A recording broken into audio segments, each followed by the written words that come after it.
Comrades, this is... Get some feedback there. Okay. Let's see if that's a little better there.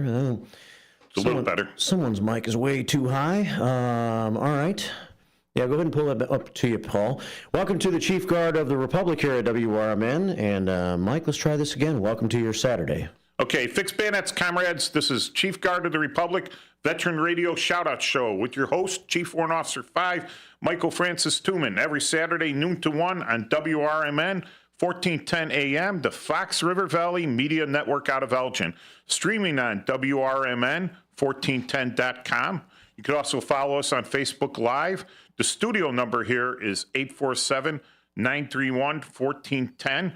You could hit us up in the Facebook comments, and also you could text us at 505-926-1410. So last week I was telling you that we were going to talk about concealed carry, and I have with me here Paul Burvid, who is the expert in the state of Illinois, the #1 expert in the state of Illinois on concealed carry. I also have here Marla Mutis. She is a professor at Governor State University. So I want to caveat this with the information on this show is for information purposes and should not be construed as legal advice on any subject matter. The views put forward on the show are the opinions of the host, Michael Francis Tuman, and his guests and callers, and not necessarily those of WRMN 1410 AM. So if I embarrass anyone or get anyone angry, that's all on me and not on the radio station. Because they're great people here. So we're going to start talking about concealed carry. And as a retired police officer and retired military, I get approached sometimes, and especially by veterans who weren't the police, and they've been out of the military a while, and they weren't the military police. You don't carry a rifle or a handgun every day in the military. When you're deployed, you're supposed to. There are some people, they don't let carry them even when they're deployed. I could tell stories about that. But one of the things they asked me, right, is what is the best concealed carry gun? And that is such a subjective question. But the first thing I asked them is, are you willing to kill another human being? That's flat out. That's the basic question on this. If you're carrying concealed, are you willing to kill another human being? Because that's the purpose of carrying. You pull out a gun and just tell people to stop, they might not believe you. And if you're not willing to kill them, and I'm not advocating for violence, not advocating at all, but if you're not willing to kill them, they're going to take the gun away from you and kill you. So what's the purpose of carrying? You want someone to kill you with your own gun? So you have to ask yourself that deep question first. Otherwise, what type of gun you should carry, that's very subjective and to you. And what I would suggest is you practice and get comfortable whatever you feel best. Just ignore what anyone else says about it, the experts and everything. If you could shoot it, if you're comfortable with it, then that's the gun for you. And Paul, hi. Can you tell us the ways that you can legally carry in the state of Illinois? Yeah, there's three basic subgroups. One are the police and also the retired police. One are security guards, also private detectives, also your courier type people like Brinks. And then you have the individuals under the concealed carry law, okay? So they all have a different perspective from them. The police and the retired police, they have to go and they have to recertify every year. The private detectives, the security contractors, and the people that are armed guards for Brinks and things like that, they have to recertify every 3 years. And then you have the general public, the concealed carry people, that have to recertify every 5 years. Now, as to the question about what you should carry, I always tell people to, I like revolvers. I like revolvers, especially ones with hammers, which means they're double single action. So I like people to start out with something like that, something simple as a .38 special. There's also, you can also get 22 Magnum revolvers that are pretty good, but the .38 special ones are pretty much The ammunition is quite expensive now. It never used to be, but they're pretty good. And then when you get proficient with that, I always tell people to also get a 22 and practice a lot with that. And then once you get proficient, you can move on to something else, like a 380 or a 32 or a 9mm. But I always tell people when they first start out to start out with a revolver, a simple thing. It's been around for 150 years, 38 Special, really. It's a 36 caliber from the Civil War, 170 years. So I tell people, start out with that. Start out with the tried and true. Now, Mike is exactly right. I've taught classes at gun shops. I have my own company. Marla is an officer of our company too. And what we do is we train people that, I tell them the first thing. I have a sample target here. Okay, so for you people on the radio, Paul is pulling out a silhouette target. It's a silhouette of a human being, a cutout of a not average size U.S. citizen anymore. It's kind of skinnier. We're a lot bigger now, but it's skinnier, and so he's showing the target there. This is a full-size target. Actually, when I do it, it actually matches my body, and it's called a B-27 target, and this is required by the state. This is for civilian concealed carry. You have to shoot at this target 30 times, 10 times from 5 yards, 10 times from 7 yards, and 10 times from 10 yards. And you have to get a score of greater than 70% to pass. So you really can't miss more than like 6 times. And I tell people, they've prescribed this. So this, you have to actually shoot to kill it. You can't shoot it in the head. You can't really shoot it. I mean, anywhere in the colored spot, if you saw it, would be where you would get points for it. But you have to, and this is required by the state. So I tell people, if you're going somewhere and you're not willing to, defend yourself, do not do it. Because do not carry a gun, because you're only going to hurt yourself or somebody else. Because if you don't have the intestinal fortitude or the tenacity to protect yourself, then they're just going to take the gun away from you and hurt you, or take it and hurt somebody else. So if you don't have the ability to make that decision, then don't carry it. Now, there's times when you won't be able to get at it, and that's a whole other different issue that we resolve in training. But if you're carrying a gun, you have to be willing to use it. And I've taught maybe about 6,000 people over the last 12 years in this. And before that, security guards, private detectives, and I'm also a police firearms instructor. I've only had a handful of people ever tell me that they couldn't go on. And I said, well, if you can't go on, this isn't for you, because you have to have the, and I've had an older... That's absolutely a good adult, reasonable decision, all right? I'm not, if you carry a gun or don't carry a gun, that doesn't matter to your manhood, womanhood, or anything. To me, it's a personal decision of what you want to do. And if you want to be a responsible person, you dig deep in your heart and you say, is this or isn't that for me? And now what Paul's saying about shooting at this target, what you couldn't see, it's really like if you take a piece of paper, a normal textbook piece of paper, 8.5 by 11 inches, that's the target square, and you put that on the center, like let's say right below your neck, chest. All right? That's called center of mass. That's where your aorta is, your sternum, your heart, your lungs, a little bit lower. You're talking maybe liver, all right? You're talking about the spine, all right? You're talking about kill shots. We're not talking about wounding. So it's dead serious. If you're shooting, you're trained to shoot center of mass to kill a person, flat out, all right? And so you also have to watch what ammunition you use. If you use like jacketed ammunition, people don't realize this. The bullet will go through that person and whoever's standing behind it in a lot of times. And you need to get what they call self-defense ammunition. Now, in a caliber like a 32, maybe you don't have to worry about that.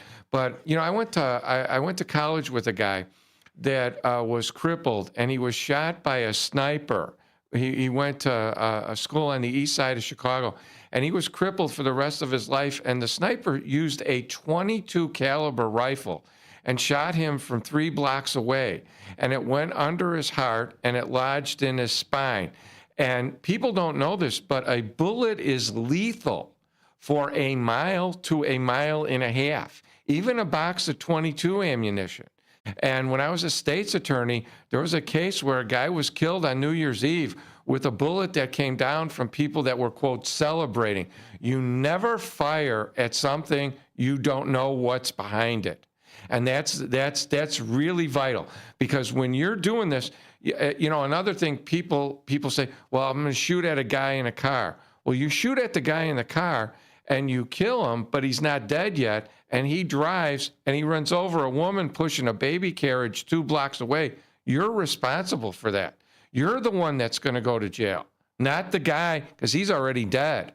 So you need to be careful. They call it in the trade, know your background, know what's behind you. And you need to be very cautious about things that you're doing, because, you know, it might be 1 inch where you're shooting, but, you know, 8 blocks away, it's like 40 feet. So you need to be really cautious about what you're doing, and you need to think about these things. This is not for the faint of heart. All right. So, Paul, what are, now that we got that all in, and we like scared everyone, which rightfully so. I mean, it's a very serious thing. All right. You wouldn't want like 3-year-olds driving a Mack truck either, you know? It's a very dangerous thing. What are the requirements for concealed carry in Illinois? Okay, in Illinois, if you're a veteran or a police officer, you have to take 8 hours of the class. If you're not, you have to take 16 hours of the class, although they do give you credit for some out-of-state licenses and a Chicago license for 4 hours each.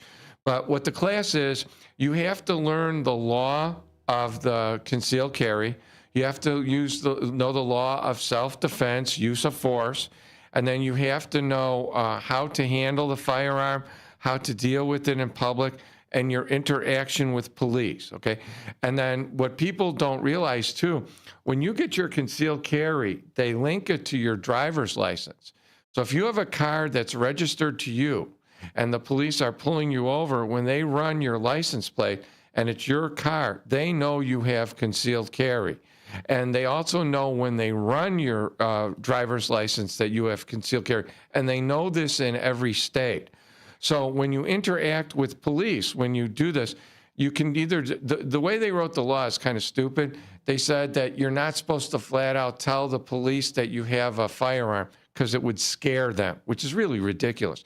So what they did is they wanted the police to ask you. But then they changed the law a few years later, saying that if you are pulled over in a traffic stop, the polite way to do it, the respectful way, is to hand them your driver's license with your concealed carry card. And then if they say, do you have a firearm, then you'd indicate where, and then they'd either take it from you or they'd say, please don't go into that area. Thank you for letting me know.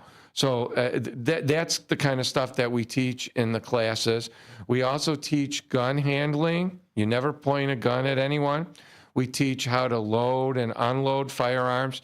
And then there's a component of range practice, like I said, with the target, where you have to shoot 30 shots at the target, and you have to do that. So those are the main requirements. And just to stress this, if, let's say, in the odd chance that you're the good guy and you have just stopped a person using deadly force and you're holding a gun and the police arrived on the scene and tell you to drop your gun, drop it. Drop it right then and there. No questions. You might scratch the gun, might get a little dirty or something, but dude, drop that gun. They don't know who you are. That's right? correct. And it's like the funniest thing. All right, so this is my opinion, flat out there. Maybe you guys remember Mike Reichel out there, and I remember one of the articles he wrote, and he was a little liberal, a little left of center, and they were writing about Second Amendment carry. And I'm a strong believer in the Second Amendment. I'm not going to bring that up right now. We could talk about that later. But he was kind of against it because not everyone should carry a firearm. But I'm sorry, that's your right. All right. So, I'm losing my choo-choo train of thought. And anyways, he was he was talking about how some people, a regular firearm might not be necessary to him, but Granny might be able to hit something with a machine gun, so why shouldn't she be able to carry a machine gun too? And he was just that was hyperbole. It was just out there and stuff. The flat out thing is, if you're open carry, right? Everyone sees you have a gun, but not everyone's going to use that gun. So if you're a good judge of human nature, ticks in the face, ticks that people have, tells that people have, you could walk up and grab their gun away from them and just take it, right? What are they going to do? Call the police, But the people that carry a concealed carry badge, like they look like the police and it says concealed carry. It's not a star. It's kind of a badge, a shield. Yeah, or like I'm a taxpayer type badge. Yeah. Too, yeah. If you're carrying, the idea in my brain, I'm getting back on my train of thought here. My brain, the idea of concealed carry is you don't know who's carrying. All right. So you don't want that surprise. All right. That's going to reduce crime. All right. Because am I going to rob this guy? What if he's carrying? I don't see it. I'm not ready for it. I'm not ready to search him. I'm by myself. I'm going to throw myself off balance or whatever. They're going to think twice about it, right? But if everyone advertised whether they're carrying or not, they're not going to think twice about it. They're just going to prey on the people who aren't. Right. All right. So that's not going to reduce crime much, right? And are you going to actually put your life and your welfare or your treasure online for someone you never met? So I'm concealed carrying and some other guy's getting robbed. Now, I've had it beaten into me as a police officer and as the military, but someone's getting robbed or someone's getting held up at gunpoint. Am I going to take actual action in that? Right. So we have the Good Samaritan rule. I'd like to see where that comes out, where that goes to the Supreme Court on something. But so if you conceal carry, my opinion and my advice is don't tell anyone. That's correct. And if you're with people, though, make sure that if you are a concealed carry and they know, make sure they do not say, you have a gun, do something. Because that's the worst thing for someone to do. And it would get you involved in something that you don't want to be involved in. It might not be the right time. It might not be necessary. And if somebody says, well, you have a gun, do something about it, he's guaranteeing that there's going to be trouble. And maybe that person's going to get killed. Yeah, it's like when back when the defund the police and we were the bad guys and everything for, I don't know why, but, the bad guys. And I had a girlfriend, she was a little, her friends were a little left, all right? They were a little left of center. Good people. I'm not saying they're bad people or everything, but they're not inner city. They're kind of separated from reality on things, living in a bubble. And I would tell her, I says, don't tell them I'm the police.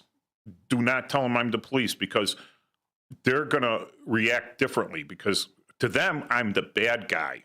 I don't understand. I'm the jackbooted thug keeping the ghetto down and everything. So same thing with concealed carry. Don't tell them I'm carrying a gun. I'll let them know I'm carrying a gun if I want to. And at the right time. At the right time. All right. So, okay. So now, can you be a felon and have concealed carry? You cannot. You can't, and there's also some misdemeanors that you can't have, and it's in the act, like domestic violence things or certain ones relating to, I think it is driving under the influence. So you cannot have them, and then people that have mental conditions can't have them, and things like that. So it just depends. Now, the state of Illinois has something rather unique called the Firearm Owner's Identification Card, which you're required to have to own a firearm, correct? That is correct. And that pretty much has the same... It's got the same requirements, and you have to have a FOID card, firearms owner, to be able to get a concealed carry card. And in the last 2 years, they've made a change now. They don't put expiration dates on your FOID card. They're good for 10 years now. And but it's weird. If you buy a gun, that automatically extends it for 10 years from that date. But now all the FOID cards say are CCL, meaning concealed carry, and it'll say yes. But the concealed carry expires in 5 years. So every 5 years, you would have to go for a renewal. And you have to be careful about that so that you don't have trouble and have your card expiring while you're carrying it concealed. Yeah, the FOID, even, okay, so the state law, as I remember it, this is years back, if I was a police officer, a sworn police officer working for the city, all right, carrying my star and ID, I did not need an FOID to go and buy a gun, nor did I need an FOID to go and buy ammunition. Of course, try to do that anywhere, and they're just going to look at you, and you can pull up the law, and they're going to say, no, we're not selling to you without the FOID. So even though that was the law of the land, if your FOID expired, they would put you on unpaid leave until you got it renewed. That's true. And the police department, even though by law you're not required to have it, but by police department policy you're required to have it. So I guess that's better from some smaller departments and everything, and where they just swear in the deputy, and then he might not even. They would issue him the gun and the ammunition. How that usually worked out. You know, you could go out buy training ammunition. You know, that was towards the end of my career. I'd go qualify with the 38, and they would look at me like, "You're one of those, huh?" Yeah.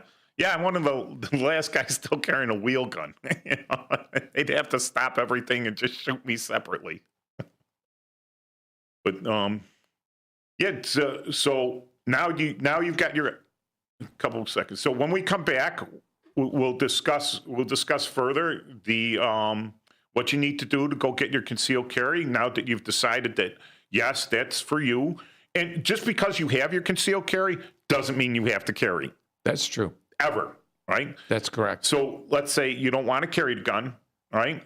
But you still want the ability because maybe it'll be like Death Wish. You'll have a Charles Bronson moment, you know, and you might want to carry later.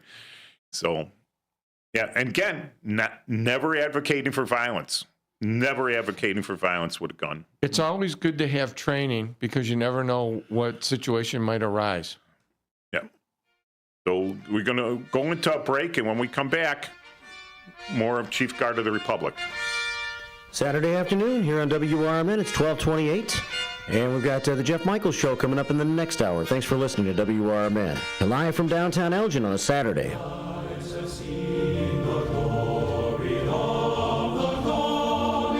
Show with your host, Chief Warrant Officer 5, Michael Francis Tuman.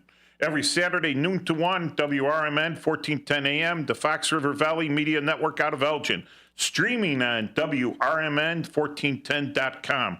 Follow us on Facebook Live. The studio call-in number here is 847-931-1410. That's 847-931-1410. Give us a call if you have if you agree or disagree with us or have anything to add on the subject we're talking about.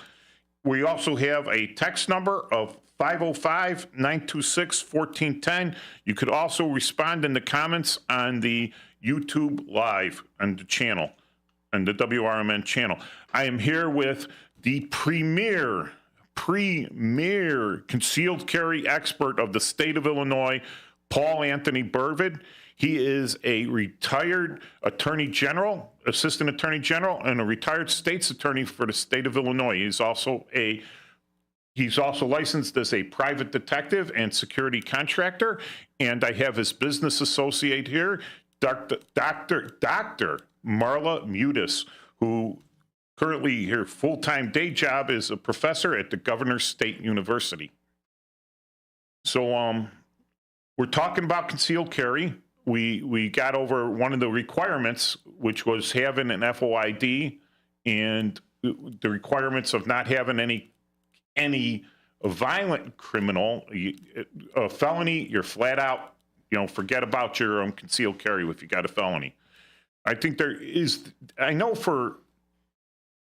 like after 10 years, if you're a convicted felon and you did your prison time, like not just paroled, right? It's the end of your parole. Let's say they gave you 5 years.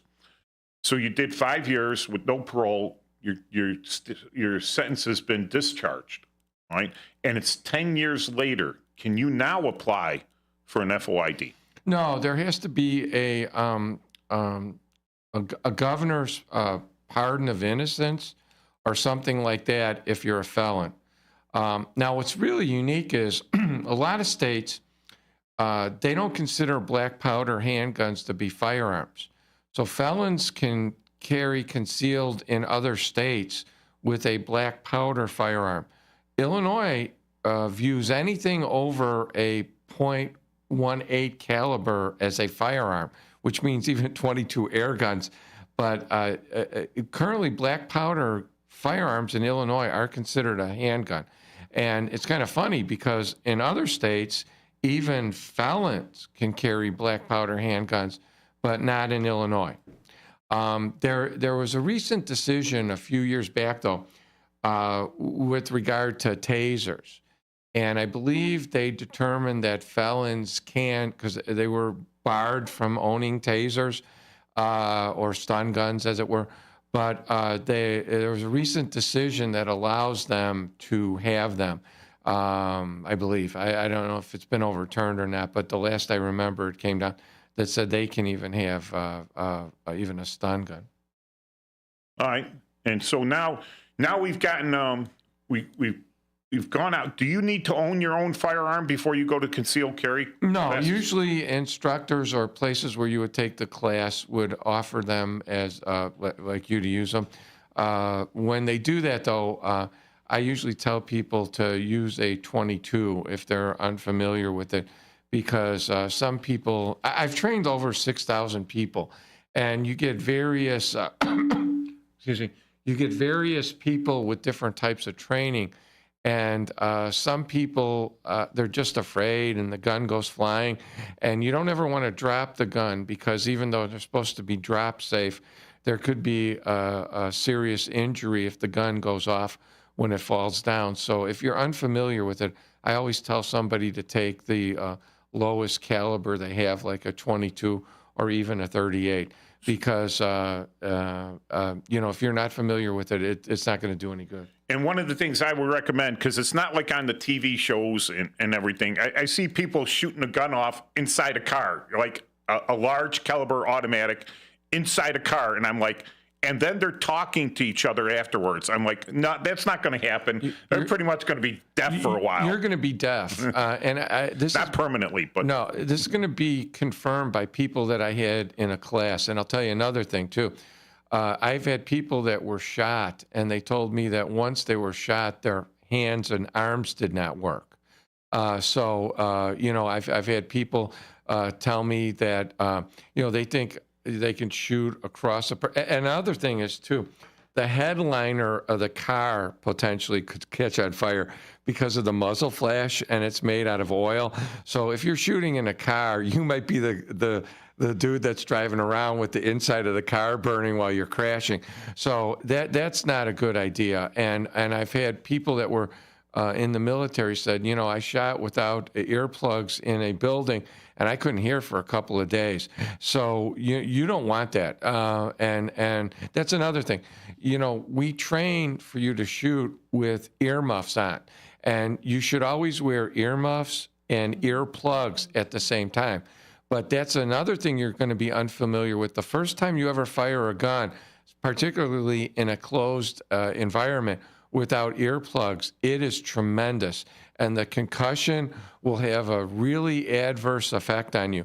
So you need to be aware of that. And no matter what amount of training you have, it's totally different in a real factual situation. Yeah. So what I wanted to suggest is that if you've never fired a gun before, and you're going for training like that, and you're gonna have to pick up that gun and fire it, you should really do what we call a commander's recon of the subject. Maybe go out to a range, go out with a friend that's going to shoot. Have a friend go out and shoot. Say, hey, I don't want to shoot just yet, but I want to hear what it sounds like.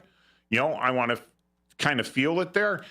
And that way I'm talking, okay, so in the military, been to the range hundreds and hundreds of times, training people how to shoot, helping people shoot. And then at one time normally everyone gets a rifle, right? And the M16 and the M16A2 and the M4 are very forgiving rifles when it comes to recoil. They have almost imperceptible recoil when you hold it up against your shoulder. All right, a very forgiving rifle. So most people are trained on that rifle, and again, they're wearing earplugs and everything. But when we're off the range, you could hear the shots going off, and it's loud, and you know what gunfire is. Then when we try bring them out, and often the military doesn't do a lot of training, and they just slap this handgun in the person's hand, you know, with bare minimum training, and the person gets up and pulls the trigger, bang, and they get the recoil on their hand, and they drop the gun because they think it exploded. All right. So, like you said, you get very shocked at that the first time. So, to prevent that, a little bit of familiarization is probably required. So now the person doesn't need the gun, but they take the classes 16 hours. Would you say that it's a real intensive course of study, or could your average person easily get through it? Like I said, I've trained over 6,000 people, some as old as 90 on oxygen, and some just 21-year-old. I try to make the course interesting, and most instructors do. I don't like people that scare people or do things like that, but I think it's very enjoyable. And I've had I had a judge one time, a federal judge, and I knew it by his address. And then I knew he was in the course, and he really liked it. He said that they took a course from the U.S. Marshals, a familiarization. And he said that he liked mine better because I went into things. I tell people when we do this, my main job is to keep you from going to jail and to keep you from getting killed. Okay, and that's my only job. And that's what I try to do. So I might say some things you don't want to hear, or some things that, you know, the industry might not like, but my main job is to protect you so that you don't go to jail and that you don't get hurt. And we try to make the course interesting. We try to make the course easy to follow, and we do some things in there that are very that apply to other skills too. That so you can take things away from it unrelated to firearms and unrelated to the law. And it's now the one thing I will say for a 20-hour armed course because I can teach security contractors. The course is very similar to that, but that other one has 4 hours more about the Constitution and the state law about crime and crimes in general. So it's very similar to what security guards get trained in a lot of aspects of it, and a lot of it is a crossover. But no, it's not an overburdening or overwhelming course, and it's very interesting, and I advise people, if they have a chance, to take it, because it's very, and it might start you. I had one of my partners at the Attorney General's office. Her father never taught her how to shoot, and she was almost 50 years old, you know. And she said, "Can I take your course?" She didn't have her FOID yet. And I said, "Sure, when you get it." And she took the course, and she really liked it, and she bought a gun. And she liked it so much, she was one of the oldest people to go to the State Police Academy. And then she went on to become a criminal revenue investigator for the Illinois Department of Revenue, which was a police officer. And I gave her a gun that I really liked. It was a Ruger P95D. It's a semi-automatic. She had never shot before, and she got them all in the X ring. And I think that had such a profound impact on her that she went on to a career in law enforcement, and it was a real important thing to do. So I think people can change their view of firearms and shooting and self-defense if they're trained properly and they have a really good experience in the course. Marla, what was your first experience firing the firearm? I think I was there with you when you fired the revolver. I really wasn't apprehensive, but I liked it. What was my experience? I just shot it, and it did pretty well. Yeah. But you encouraged me. Yeah. I don't want to be misogynistic Yeah. or anything, but sometimes I end up being that way, even though I don't want to, and it's not my intent. But I have seen many females who are like natural shots, like Annie Oakley, like I am absolutely impressed. My friend Natasha, I took her out shooting once, and she just out of the box Makarov, and she just put them all into 10 rings. So I'm like, maybe she was a KGB plant, huh? But no, she really good. We had a girl in the National Guard, and she was able from 450 meters, leaning over the front of a Hummer, drop a man-sized target with iron sights on an M16 consistently. 450 meters. That's more than 4 football. If that's 4 football fields, end zone to end zone. With iron sights dropping a man-sized target. So women, they're good shots. Don't my partner Gloria, she passed. She got cancer. Just a tiny little thing, and the Ruger in her hand, the Ruger revolver looked like a cartoon gun. Like what is that? Who Framed Roger Rabbit? The cartoon. It looked like a massive cannon. In my hand, it would have been kind of small, right? But you could pick her up and spin her around your head, and every time that target turned, she would hit its center of mass. No problem. I worked with Gloria one time. She was a very petite woman. She took like 20 statements with me from offenders in a bad check case, and you would never expect that, but Gloria was awesome. Yep. All right, so when we get back, we'll talk more about concealed carry. 1248 on the Chief Guard of the Republic on WRMN. We'll be right back.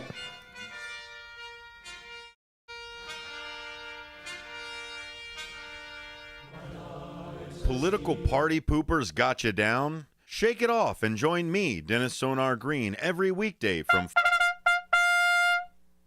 Six Bayonets, comrades. This is Chief Guard of the Republic Veteran Radio Shout-Out Show with your host, Chief Warrant Officer 5, Michael Francis Tumet. I keep forgetting which rank I was. Was I 4 or 5? No, I was definitely a 5. Yeah, I was definitely a 5. It's kind of a rare rank. And we're here every Saturday, noon to 1, WRMN, 1410 a.m. Like, they're a very rare radio station here because it's really nice. It's local, and I love coming up to Elgin. It's like, it is absolutely one of the key things in my week is to come up to Elgin. I stop at the Blue Box Cafe, get myself a nice sandwich. So far, I have tried the Hoovian and the Dalek. So if you didn't guess already, the Blue Box Cafe is kind of Doctor Who themed. And they do have a waitress there that actually looks like Karen Gillan, like she could be her doppelganger. All right. So we're streaming on WRMN1410.com. Follow us on Facebook Live.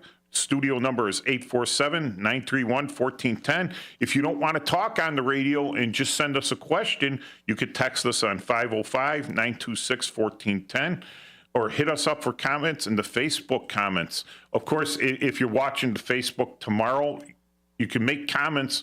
And you know what? I really got to do it. That makes me sound. I should check the comments afterwards.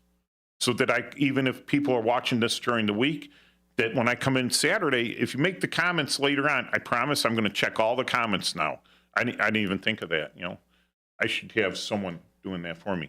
So some plugs here is that if you are a sponsor, if you want to be a sponsor in the area, give me a call, all right? Or hit me up in the comments and or give us a call in here, and I could discuss it. We could push your business if of course, I got to have a little bit of integrity. So I'm not going to push something I don't agree with. All right. So maybe you'll find out about my views if by my sponsors. So since I have no sponsors other than myself, my views are my own. Yeah. And all right, so I'm here with Paul Burvitt, and the great thing is that Paul, the premier expert in concealed carry for the state of Illinois, has agreed to co-host the show with me.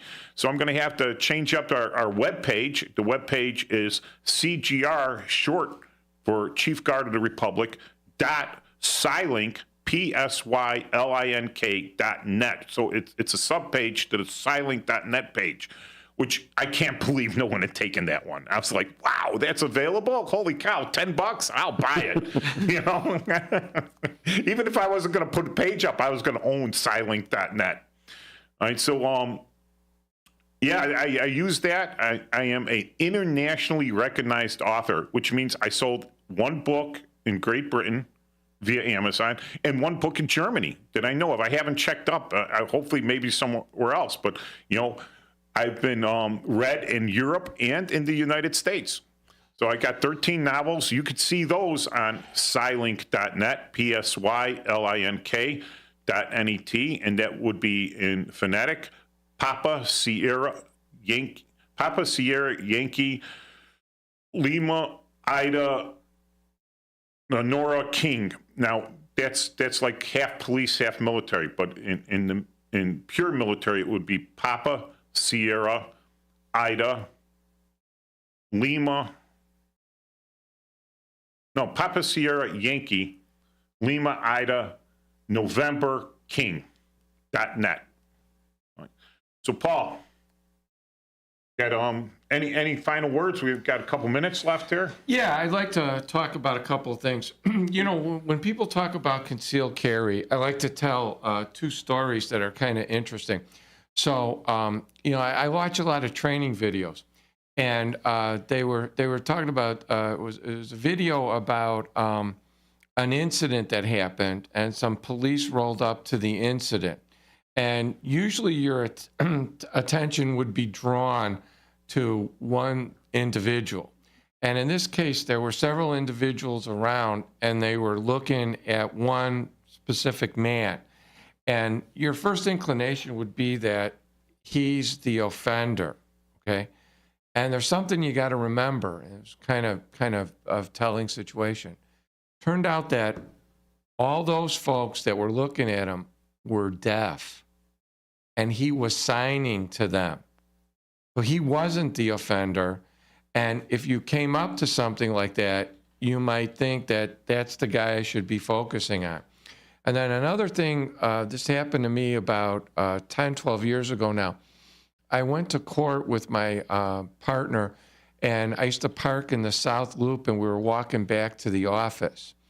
And there was a guy that was a bucket banger, and those The Bucket Boys. Yeah, they're the guys that play. Well, apparently some guy didn't pay him or something like that, and there was a running fight from like Jackson all the way to Chase Bank. Okay, and they were in the Chase Plaza, and I swear, it looked like a knockdown, drag out, like whole of the field fight, And my partner was a younger guy. He goes, "What should I do?" I said, "Well, call the police," So, and this was really sad. And it was this kid and his girlfriend and his mother.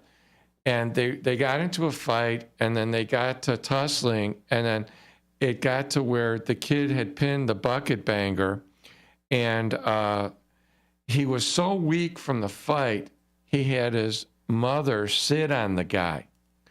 And then we could hear the police coming, and I saw something that day that I really didn't like. The guards took the woman off and took the guy off, and they told the guy to run. And I wasn't going to have anything to do with that. But my point is, I was leaning over him, and I usually carry mace, and I would have sprayed him, but I didn't know who started the fight. But the other thing is, I don't want the mace to be sprayed all around. But when they let him go, the First National Bank, or Chase Bank now, it's got these buttresses, and he was hiding there. And I was really mad that they let him go after he'd. So I stood there, and it was the lieutenant was the first car there, and I pointed, "It's this guy," and this guy ran. So the lieutenant and I ran into 3 First National Plaza, and we got the guy. But I found out later on that the next day he threw somebody through a window downtown. So Not the lieutenant, right? No, the guy. Yeah, the guy. The guy. So you need to be careful about the situation when you come up on it, because you don't know who's involved if you weren't there from the start. Okay, so tune in next week, same time, same station on Saturday. Chief Guard of the Republic Veteran Radio Shoutout Show with your host, Michael Francis Tuman and Paul Anthony Burvid. Thank you so much. All right, guys, thanks a lot for being here. That is the end of Chief Guard of the Republic today. 12:58. Jeff Michaels' show's coming up in the next hour. Keep it right here on this Saturday on WRMN, the talk of the town.